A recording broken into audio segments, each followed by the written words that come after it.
This is a popular story with my family and most of my friends. Amanda is my brother's girlfriend. At the time of this story, she was looking for her first apartment and moving out of her parents' house. Her and my brother didn't want to move together since they'd only been dating for a few months. She opted instead to search for a roommate online. Browsing Craigslist, she found an ad titled something like, "Roommate wanted, females only." This sort of thing was common since the area she was looking in was mostly young professionals. The listing was for a room in a house for about $225 a month, which was quite cheap compared to most of the other places listed. The occupant listed herself as a 23-year-old college student that wasn't comfortable with living with any males. The other roommate would have their own room and attached bathroom. So far, Amanda was into this place. However, the listing only had a single photo from outside the property. Amanda sent an email wanting to meet the occupant and tour the house. Within 30 minutes, she received an email back with all the details and time to stop by. The girl worked late hours and wanted Amanda to stop by at 8 p.m. When Amanda arrives, there's a handwritten note on the front door saying, "Door broken, use back door." Walking around the house, it looks nice but slightly unkempt. Tall grass, weeds, dusty windows, etc. Still no alarms for Amanda though. When she knocks on the back door, an older man opens the door. At first, Amanda thinks that she has the wrong house, but the man reassures her and says that the occupant was out and that he was the landlord. The occupant asked him to meet Amanda since she was working late. He seemed pleasant and offered to show her around.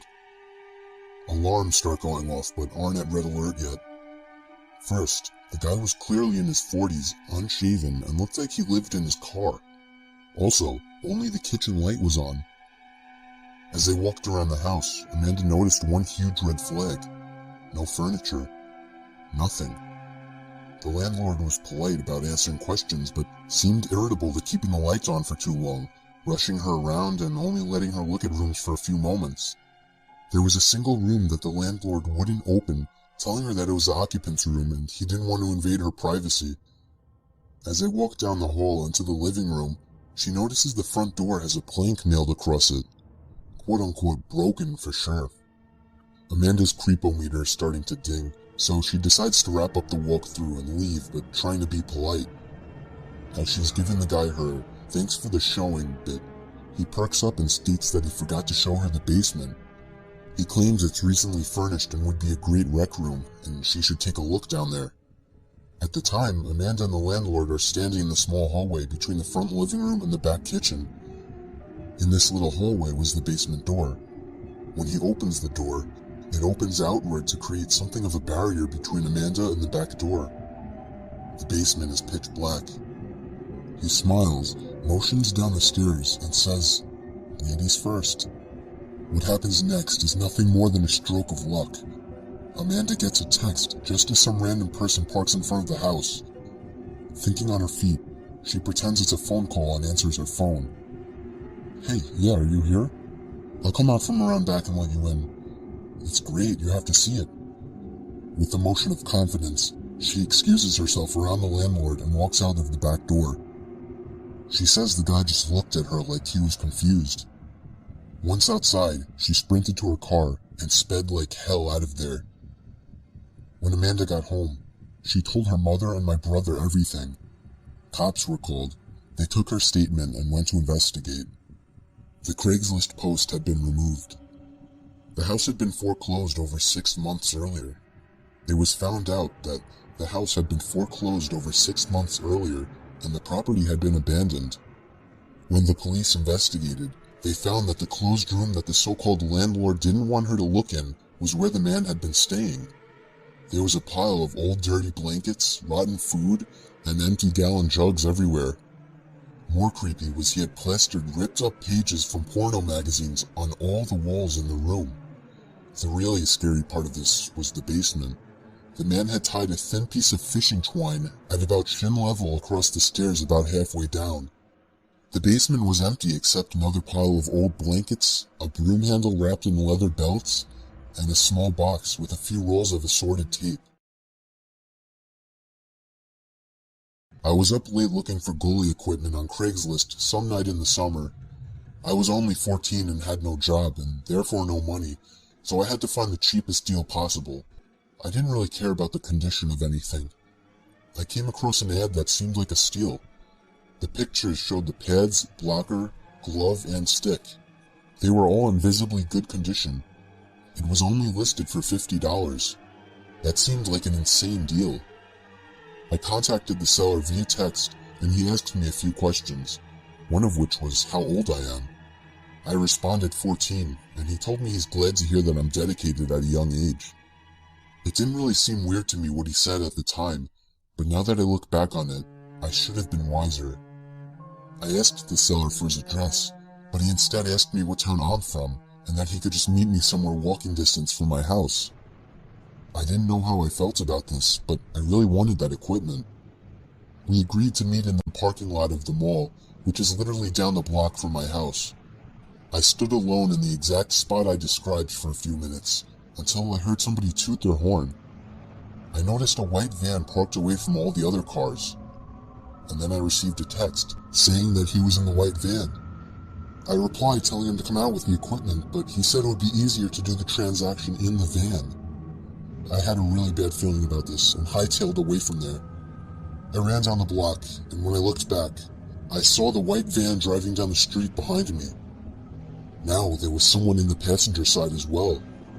I didn't want to lead them to my house, so I cut into some random person's backyard and hopped over the fence. I was on the opposite side of the block now, hiding behind a bush. Within 20 seconds, the white van passed by and turned the next turn, vanishing from sight.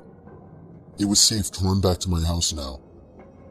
My parents flipped shit on me when I told them about it. I didn't get the tag number or a good look at their faces, so all they could report was a suspicious white van. The Craigslist ad was taken down, so I couldn't show it to my parents. I thought it was over, but that night, I heard a vehicle engine running outside. I looked out my window down to the street and saw the white van sitting across the street, but as soon as I looked out the window, the van drove off down the road out of sight. I haven't seen it since. I don't know if they saw me or not, or if they somehow found my address. It makes me paranoid to this day. I was selling a dining room set on Craigslist. I listed it for $1,200, but put slightly negotiable on the title. It was a good-looking set, but I wasn't getting any offers.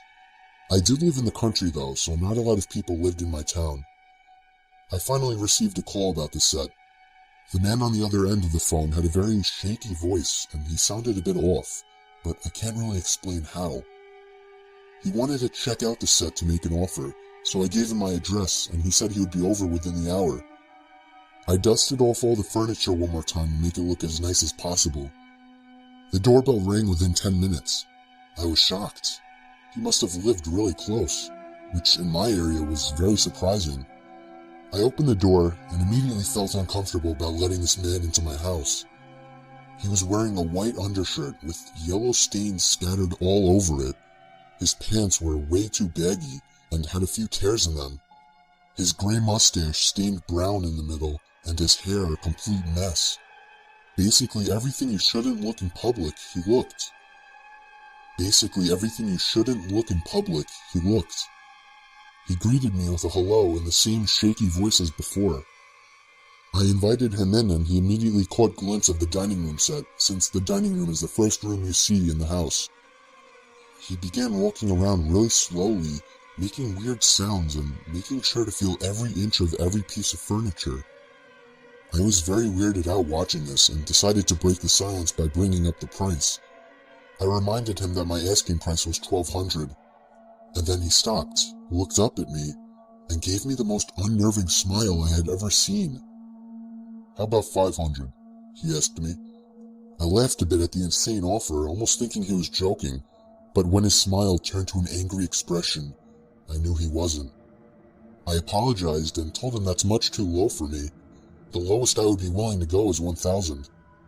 The man then started acting even weirder. He put his hands up to his head and started making strange noises again, pacing back and forth. He then looked at me with a look of anger and hatred. This man was not right in the head. I realized it just then and there, and I needed him out of my house. I apologized to him again and thanked him for coming, which was the most obvious way of me letting him know it was time for him to leave. But he didn't move. At this point, the stare he was giving me was obviously a stare of malice. This man was much bigger than me, and I didn't think I could take him in a fight. But then the man moved his hand to his back pocket, and I quickly assumed he was reaching for a gun. I ran upstairs to my bedroom to my closet, leaving the man alone in the dining room. In my closet, I grabbed my .45, loaded it, and took cover behind the wall, sneaking a peek into the dining room. The man was gone. I went back to my room and locked the door. I called the police and took cover behind my bed in the meantime. It felt like hours before I heard the police sirens outside my house. However, I stayed put behind my bed. For all I knew, that man was right outside my bedroom door.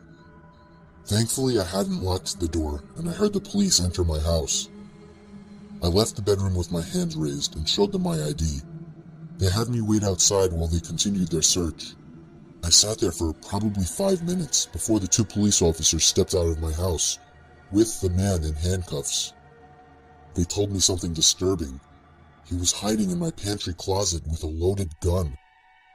I feel it's only a miracle that the police weren't shot at, but the thing that still haunts me the most to this day was the look that man gave me through the window of the police car as it drove off.